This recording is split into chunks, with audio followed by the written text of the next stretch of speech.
मुस्तफ़ा वाला आलिहि व अस्हाबिहि अजमाइन अम्मा बाद अऊज़ु बिल्लाहि मिनश शैतानिर रजीम बिस्मिल्लाहिर रहमानिर रहीम इन्नल्लाह ला युगय्यिरु मा बिक़ौमिन हत्ता युगय्यिरु मा बिअन्फुसिहिम रब्बि इश्रह लि सद्री व यस्सिर लि अम्री वहलुल उक़दतम मिन लिसानी यफ़क़हू क़ौली। అనంత కరుణామయుడు అపార కృపాశీలుడు అయినటువంటి అల్లాహ్ పేరుతో ప్రారంభిస్తున్నాను. వేదికను అలంకరించినటువంటి గౌరవనీయులు పెద్దలు, అలాగే ఈ సమావేశంలో ఉపస్థితులైనటువంటి సోదరులందరినీ కూడా ఇస్లామీయ పద్ధతిలో ఆహ్వానిస్తున్నాను. అస్సలాము అలైకుం వరహ్మతుల్లాహి వబరకాతు. అల్లాహ్ యొక్క శాంతి, కారుణ్యం మరియు శుభాలు మీ అందరి జీవితాలపై వర్షించుగాక. ఆమీన్. నేను ముందుగా మనందరి సృష్టికర్త అయినటువంటి అల్లాహ్కు సహస్రాది కృతజ్ఞత అభివందనాలు తెలుపుకున్నాను. ఎందుకంటే మనందరికీ కూడా ఉమ్మత్ గురించి ఆలోచించే సద్బుద్ధిని అల్లాహ్ ప్రసాదించాడు కాబట్టి. సోదరులారా, ఈరోజు మనం చూస్తున్నాం ముస్లింలపై ఎలాంటి దౌర్జన్యాలు జరుగుతున్నాయో ప్రచార ప్రసార మాధ్యమాల ద్వారా చూస్తున్నాం, వింటున్నాం. ఎప్పుడైతే బాబ్రీ మసీద్ షహీద్ అయిందో అప్పుడు మన రక్తం మరిగిపోయి ఉంటుంది. ఎప్పుడైతే బాబ్రీ మసీద్ షహీద్ అయిందో మీ రక్తం మరిగిపోయి ఉంటుంది. ఎప్పుడైతే అమాయక ముస్లిం ఇళ్లను బుల్డోజర్తో కూల్చివేసినప్పుడు మీ రక్తం మరిగిపోయి ఉంటుంది. అమాయకపు ముస్లిం బాలుని ముజఫర్ నగర్ లో ఇతర మతస్థులచే కొట్టించినప్పుడు మీ రక్తం మరిగిపోయి ఉంటుంది. ఎన్ఆర్సీ పేరుతో మీ జాతీయతను ప్రశ్నించినప్పుడు మీ రక్తం మరిగిపోయి ఉంటుంది. ఇలా అనేక సందర్భాలలో ముస్లింలపై దౌర్జన్యాలు జరగడం మనం చూస్తున్నాం. ఇలా చెప్పుకుంటూ పోతే చాలా విషయాలు ఉన్నాయి. అయితే ఈ దౌర్జన్యాలు జరగకుండా మనం చేయాల్సినటువంటి ప్లాన్ ఏంటి, యాక్షన్ ప్లాన్ ఏంటి? చూడండి సోదరులారా, ముఖ్యంగా ముస్లింలు ఎడ్యుకేషన్లో ముందడుగులో ఉండాలి, ఎడ్యుకేషన్లో ముందంజలో ఉండాలి, పొలిటికల్ అవేర్నెస్ ఉండాలి. ఇత్తెహాదే ఉమ్మత్, ముస్లింలో యూనిటీ, ఐక్యత చాలా అవసరం. చూడండి, ఎడ్యుకేషన్ మరియు టెక్నాలజీ ద్వారా నిజంగా ఎంత ఎఫెక్ట్ పడుతుంది అన్న విషయాన్ని చూసినట్లయితే 1945లో ఎప్పుడైతే అమెరికా జపాన్ పై అణుబాంబు ప్రయోగం చేసిందో జపాన్ పూర్తిగా నాశనం అయిపోయింది. ప్రపంచ పటంలో ఇక జపాన్ ఉంటుందా అనేటటువంటి ప్రశ్న ప్రజల్లో తలెత్తింది. కానీ 20 సంవత్సరాల్లో జపాన్ తన కాళ్ళ మీద ఆ దేశం నిలబడగలిగింది. 1978 నుండి 2010 సంవత్సరం వరకు ప్రపంచ దేశాలలోనే 3వ అతిపెద్ద ఆర్థిక దేశంగా నిలబడింది జపాన్. అంటే కారణం ఏంటి? ఎడ్యుకేషన్ మరియు టెక్నాలజీ. ఈ ఎడ్యుకేషన్ కి ముస్లిం ఉమ్మత్ ఈ రోజు దూరం అయిపోయి ఉంది. 1948లో ఎప్పుడైతే ఇజ్రాయెల్ దేశం ఏర్పడిందో అది ఎంత బలహీనంగా ఉంది అంటే 5 అరబ్ దేశాలు ఇజ్రాయెల్ పై దాడి చేశాయి. అప్పుడు అమెరికా మరియు ఇతర దేశాలు అండగా ఉండడం వల్ల ఇజ్రాయెల్ దేశం నిలగదొక్కుకోగలిగింది. ఇప్పుడు 1948 నుండి ఇప్పటి వరకు దాదాపు 70 సంవత్సరాలలో ఇజ్రాయిల్ ఒక గొప్ప మిలిటరీ శక్తిగా ఎదిగింది. పూర్తి గల్ఫ్ దేశాలు కలిసి కూడా ఇజ్రాయెల్ దేశాన్ని ఏమీ చేయలేవు. ఎందుకు? ఎడ్యుకేషన్ మరియు టెక్నాలజీ. దీనికి ముస్లిం ఉమ్మత్ దూరంగా ఉంది సోదరులారా. చూడండి, ఈరోజు ప్రపంచ దేశాలు అయితే యుఎన్ఓ ఉందో, యునైటెడ్ నేషన్స్ ఉందో, అందులో వీటో పవర్ ఉన్నటువంటి 5 దేశాలు ఏవైతే ఉన్నాయో, మీకు America, France, Russia, Britain, China, ఈ దేశాలకు వీటో పవర్ ఎందుకు ఉందంటే ఎడ్యుకేషన్ మరియు టెక్నాలజీ. చాలా మంది అభివృద్ధితో మాట్లాడినప్పుడు, ముస్లిం సమాజంలో అభివృద్ధి జరగాలని మాట్లాడినప్పుడు మనం భారతదేశంలో మైనారిటీలుగా ఉన్నాం సార్, మనం ఏం చేయగలుగుతామని చాలా మంది ప్రశ్నిస్తుంటారు. వాస్తవం చెప్పాలంటే అమెరికాలో యూదుల యొక్క పర్సెంటేజ్ ఎంతో తెలుసా? 2.4% అమెరికాలో. కానీ వారి యొక్క పవర్, వారి యొక్క ఇన్ఫ్లుయెన్స్, వారి యొక్క శక్తి ఎలా ఉందంటే అమెరికాలో పార్లమెంట్ నుండి పంచాయతీ చట్టాల వరకు యూదుల అనుమతి లేనిదే అక్కడ అమలు చేయడం జరగదు. అంత ఇన్ఫ్లుయెన్స్ యూదులకు ఉంది. అంటే దానికి కారణం ఎడ్యుకేషన్ మరియు టెక్నాలజీ. ఈరోజు అమెరికాలో యూదులు 2.4% ఉన్నారు. యాజ్ పర్ గవర్నమెంట్ రికార్డ్ భారతదేశంలో ముస్లింలు 14.2% ఉన్నారు. అయినప్పటికీ కూడా మనలో ఎందుకు ఆ పవర్ లేదు, ఎందుకు ఆ ఇన్ఫ్లుయెన్స్ లేదంటే నిజంగా ఎడ్యుకేషన్ మరియు టెక్నాలజీకి ఈరోజు మనం దూరంగా ఉన్నాం సోదరులారా. చూడండి, యూపీ ఉంది, ఉత్తరప్రదేశ్ లో 25,000 మదర్సాలు ఉన్నాయి. కానీ అక్కడ మంచి స్కూల్స్ లేవు, కాలేజెస్ లేవు, యూనివర్సిటీస్ లేవు. ప్రతి ముస్లిం గల్లీకి ఒక మసీద్ ఉంది, ప్రతి 2 లేదా 3 గ్రామాలకి ఒక మదర్సా ఉంది. కానీ మంచి స్కూల్, మంచి కాలేజ్, మంచి యూనివర్సిటీ లేని కారణంగా ఈరోజు మటన్ కొట్టు మస్తాన్ భాయ్ ముస్లిం, పంచరేసే పర్వేజ్ భాయ్ ముస్లిం, కిల్లు కట్టు సుబాని భాయ్ ముస్లిం, బిర్యానీ సెంటర్ అబ్దుల్లా భాయ్ ముస్లిం, మంది హౌస్ సుల్తాన్ భాయ్ ముస్లిం, టైర్ల సైకిల్ యొక్క సర్దార్ పై కూడా ముస్లిం. ఈ విధంగా మన పిల్లలు పంచర్లు వేసుకుంటూ ఈ హైవేలపై రాత్రుల పూట చూసినట్లయితే మన ముస్లింలను కల్పిస్తారు. మంచి ఎడ్యుకేషన్ అనేది మనకు కనిపించట్లేదు సోదరులారా. ఎడ్యుకేషన్ లేనప్పుడు, విద్య లేనప్పుడు, టెక్నాలజీ లేనప్పుడు మనపై ఇదే విధంగా దౌర్జన్యం జరుగుతుంటుంది. ముజఫర్ నగర్ లో మీరు చూసి ఉన్నారు, మన రక్తం ఉడికిపోతుంది, రక్తం మరిగిపోతుంది, బాధతో తలదించుకుంటున్నాం, బాధపడుతున్నాం, ఏం చేయాలి? 3వ తరగతి చదువుతున్నట్టు ఒక బాలుని టీచర్ ఉసిగొలుపుతుంది, ఇతడు ముస్లిం, ఇతన్ని కొట్టండి, ఇబ్బంది పెట్టండి అంటే ఆ బాబుని కొట్టడం జరుగుతుంది. ఆ తర్వాత తీసుకెళ్లి వేరే స్కూల్లో జరిపిస్తున్నారు ముజఫర్ నగర్ లో. ముజఫర్ నగర్ లో ముస్లిం పాపులేషన్ ఏంటో తెలుసా? 41.11% ముస్లిం పాపులేషన్. అల్లాహు అక్బర్. టోటల్ ముజఫర్ నగర్ లో పాపులేషన్ మీకు 41 lakhs అంటే అక్కడ 24 lakhs హిందూస్ ఉంటే 16 lakhs ముస్లిమ్స్ ఉన్నారు. కానీ దౌర్భాగ్యకరమైన పరిస్థితి ఏంటంటే ఒక మంచి కాన్వెంట్, సిబిఎస్ఈ, ఐసిఎస్ఈ ప్యాటర్న్ ఉన్నటువంటి ఒక స్కూల్ లేకపోవడం ఎంత దౌర్భాగ్యకరమైన పరిస్థితి. ఈ పరిస్థితి కారణంగా మన పిల్లలు ఇతర మతస్థుల వారిచే దెబ్బలు తినేటటువంటి పరిస్థితి ఎందుకు ఏర్పడిందంటే మనలో ఎడ్యుకేషన్ లేదు, మనలో టెక్నాలజీ లేదు.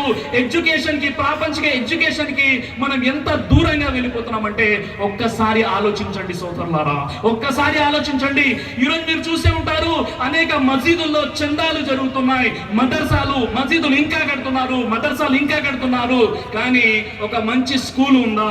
ఈ రోజు మన కర్నూలులో మాట్లాడుతున్నాను, కర్నూలులో 30% ముస్లిమ్స్ ఉన్నారు, కడపలో 32% ముస్లిమ్స్ ఉన్నారు, కద్రీలో 44% ముస్లిమ్స్ ఉన్నారు, 19% గుంటూరులో ముస్లిమ్స్ ఉన్నారు. ఎక్కడ స్కూల్స్ ఉన్నాయి? నారాయణ స్కూల్స్ ఉన్నాయి, చైతన్య స్కూల్స్ ఉన్నాయి, అదేవిధంగా సెయింట్ మేరీ ఉంది, సెయింట్ జార్జ్ ఉంది, క్రిస్టియన్స్ యొక్క ఇన్స్టిట్యూషన్స్ ఉన్నాయి, యూనివర్సిటీస్ ఉన్నాయి. మన పరిస్థితి ఏంటి? ఎంత దారుణమైనటువంటి పరిస్థితి ఒకసారి అర్థం చేసుకోండి సోదరులారా. 2005వ సంవత్సరంలో సచ్చార్ కమిటీ, రాజేంద్ర సచ్చార్ కమిటీ, ప్రధానమంత్రి మన్మోహన్ సింగ్ గారు ఉన్నప్పుడు 2005లో సచ్చార్ కమిటీని ఏర్పాటు చేయడం జరిగింది. 7 సభ్యులతో రాజేంద్ర సచ్చార్ నాయకత్వంలో ఒక కమిటీ ఏర్పాటు చేయడం జరిగింది. ఢిల్లీ యొక్క హైకోర్టు మాజీ ప్రధాన న్యాయమూర్తి అయినటువంటి రాజేందర్ సచ్చార్ ఎవరైతే ఉన్నారో దీనికి నాయకత్వం వహించి 403 పేజీల నివేదికను తయారు చేసి ఇచ్చారు. ఇప్పటి వరకు కూడా దాని గురించి పట్టించుకున్న నాదుడే లేడు. అందులో ఉన్న విషయాలు ఏంటో తెలుసా? ఇక్కడ భారతదేశంలో ఉంటున్నటువంటి ముస్లింలు, ట్రైబల్స్ కుల ఎవరైతే ఎస్సీ ఎస్టీ ఉన్నారో, ట్రైబల్స్ ఉన్నారో వారి కంటే కూడా విద్యలో వెనకబడినటువంటి అధ్వానమైనటువంటి పరిస్థితులు ఉన్నాయని చెప్పడం జరిగింది. ద హిందుస్థాన్ టైమ్స్ మార్చి 2, 2021 కథనం ప్రకారంగా Muslims have been the most educationally backward group in India. భారతదేశంలో ముస్లింలు విద్యా రంగంలో అన్ని రంగాల కంటే వెనకబడి ఉన్నారని రిపోర్ట్ ఉంది. The times of India August 13, 2020 కథనం ప్రకారంగా భారతదేశంలోని ముస్లింలు ఎస్సీ మరియు ఎస్టీల కంటే కూడా విద్యా రంగంలో వెనకబడి ఉన్నారు. BBC రిపోర్ట్ ఇచ్చింది, మీరు చూడండి. BBC రిపోర్ట్ లో ముస్లిం పిల్లలు 6 నుండి 14 సంవత్సరాలు ఉన్నటువంటి ముస్లిం పిల్లల్లో 25% స్కూల్ యొక్క ముఖం చూడలేదు, స్కూల్ యొక్క మెట్లు కూడా ఎక్కలేదు అని చెప్పడం జరిగింది. ఇది ముస్లింల యొక్క అధ్వానమైనటువంటి పరిస్థితి. దీని గురించి మనం మాట్లాడనంత వరకు ఇలా దౌర్జన్యాలు జరుగుతూనే ఉంటాయి సోదరులారా.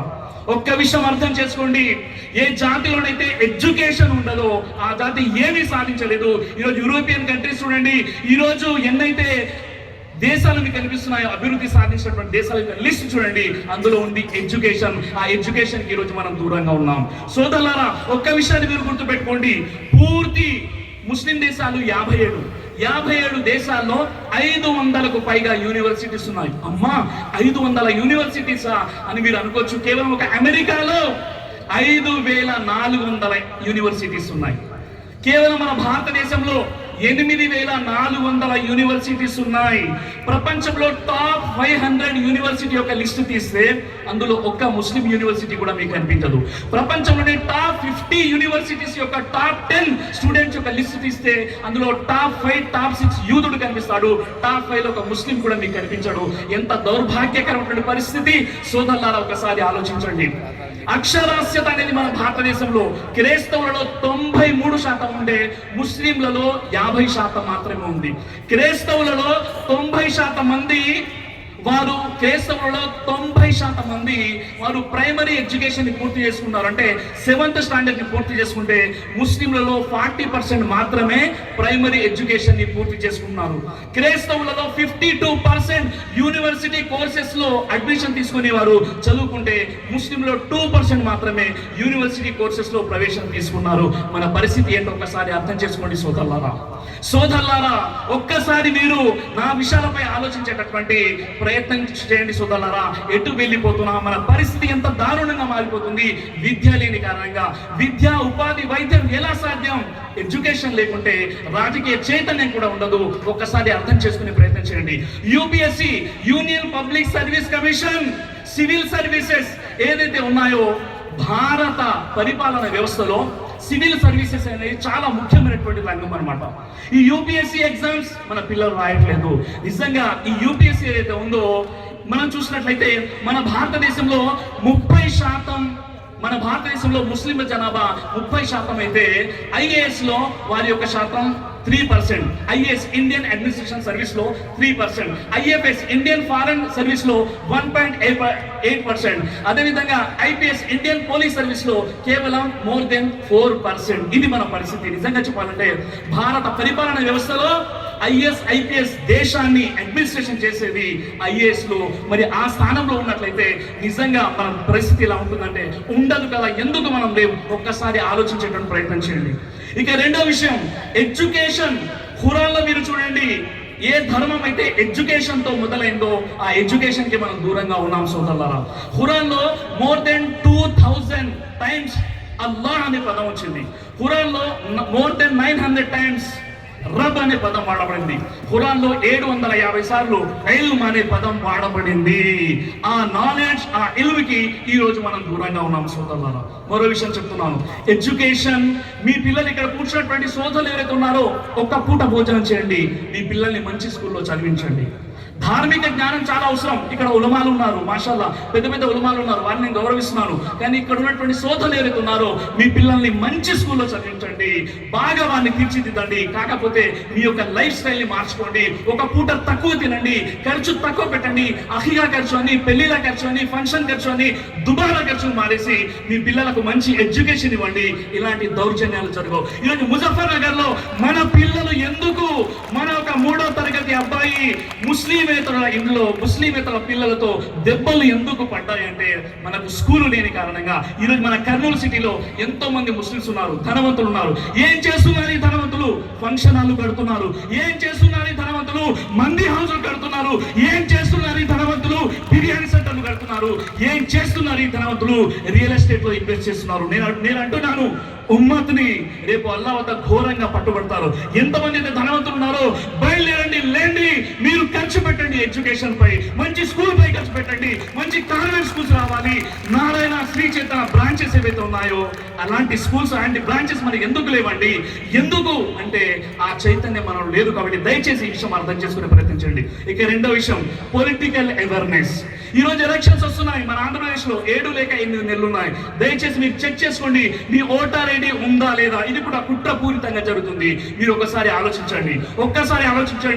మనకు ఎలక్షన్స్ రోజు, పోలింగ్ రోజు గవర్నమెంట్ ఒక రోజు సెలవిస్తుంది. ఎందుకంటే భారత మరియు రాష్ట్ర పరిస్థితుల్ని చక్కదిద్దడానికి ఈ ఓటు వేయడం అనేది, అంటే మన భారతదేశ నిర్మాణానికి ఓటే పునాది కాబట్టి, ఓటే ఆయుధం కాబట్టి ఓటు వేయడానికి సెలవు ఇవ్వడం జరుగుతుంది. కాబట్టి దయచేసి మీరు ఓటు వేసేటటువంటి ఏదైతే 18 సంవత్సరాలు నిండినటువంటి వారు ఉన్నారు, మనకు జనవరి 25న జాతీయ ఓటర్స్ దినంగా భావించడం జరుగుతుంది. అంటే భారతదేశంలో ఉంటున్నటువంటి వారు కుల, మత, వర్గ, వర్ణ, లింగ భేదాలు లేకుండా వారందరికీ కూడా ఆర్టికల్ 326 ప్రకారంగా ఓటు వేసేటటువంటి హక్కు కల్పించడం జరిగింది.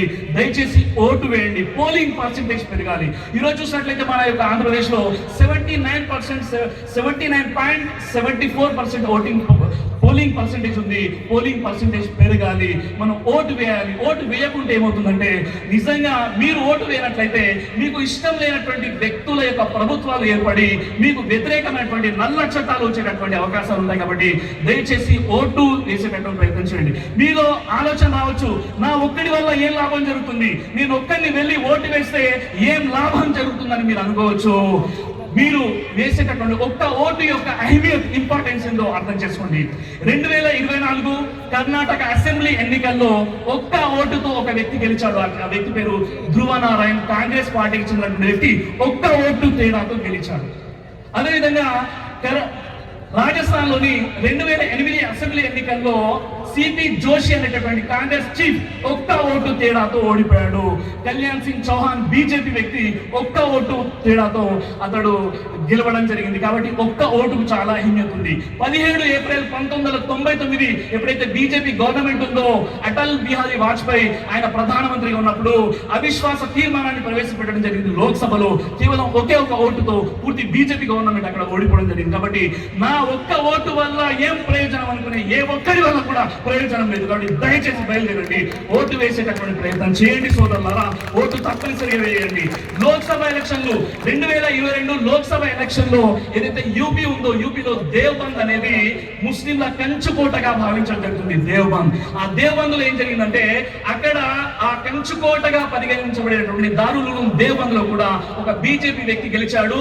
ఎవరి మీద గెలిచాడంటే సమాజ్వాదీ పార్టీ వ్యక్తి మీద గెలిచాడు. ఎందుకు గెలిచాడంటే 7104 ఓట్లు అతనికి పడ్డాయి. అక్కడ ఒక ముస్లిం పార్టీ వెళ్ళి ఒక వ్యక్తిని ఎన్నుకోవడం కారణంగా అతనికి 3206 ఓట్లు పడ్డాయి. ఈ 3206 ఓట్లు ఏవైతే ఉన్నాయో ముస్లిం వ్యక్తిని నిలబెట్టినట్లయితే నిస్సందేహంగా అక్కడ బీజేపీ ఓడిపోయేది. ఈ విధంగా మనలో కొంతమంది చీలికలు తీసుకొచ్చే ప్రయత్నం చేస్తున్నారు. ఇలాంటి వ్యక్తులకు కూడా మనం దూరంగా ఉండాలి.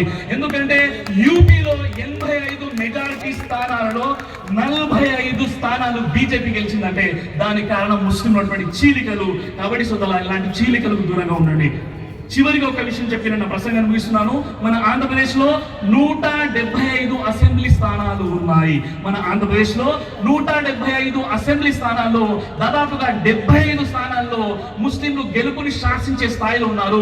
మరో 40 స్థానాలు ఏవైతే ఉన్నాయో చెప్పుకోదగ్గ ప్రభావం చూపేటటువంటి స్థానాలు ఉన్నాయి. అయినప్పటికీ కూడా కేవలం 4 ఎమ్మెల్యేలు మాత్రమే ఉన్నారు.